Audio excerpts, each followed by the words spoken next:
Josh Walker joins me on the phone to talk more about our breaking story. He's a transatlantic fellow at German Marshal Fund and specializes in Turkish security and defense studies. Josh, any ideas who could be behind this attack? It has all the hallmarks of the Islamic State written all over it, including some of the eyewitness accounts that are saying that they heard them screaming Allahu Akbar before they blew themselves up. So I think in terms of the fact they attacked an airport, a Western target, not police or not military, this has the hallmarks of ISIS. And what can you tell us about this specific airport? It seems like they really wanted to they wanted maximum casualties here. This is one of the busiest airports in the region, the busiest one in Istanbul.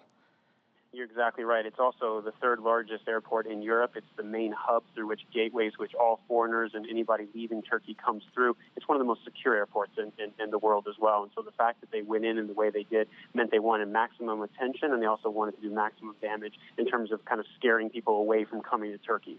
Talk about Turkey's waging a battle on ISIL and being involved in the U.S.-led coalition, how all that plays into this.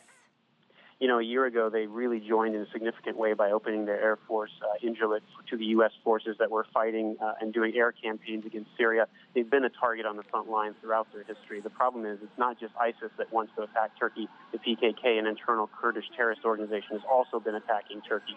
So until we have a claim of responsibility, unfortunately, there's a lot of different people that are wishing ill right now to Turkey in terms of its role in the world. Josh, do you know anything about the security apparatus at the international gate at this specific airport?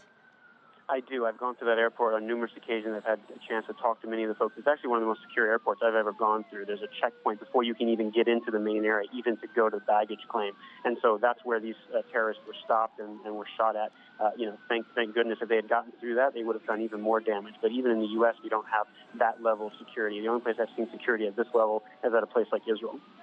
The fact that there is no claim of responsibility at this point, that does not surprise you? No, I think that is pretty common, although I wouldn't be surprised if ISIS takes responsibility, even if they weren't the mastermind behind it and this is copycatting. I can imagine that they would take credit at some point in time. And Turkey has been a victim of numerous terror attacks in recent months, in recent years. What does this country need to do to prevent attacks like this?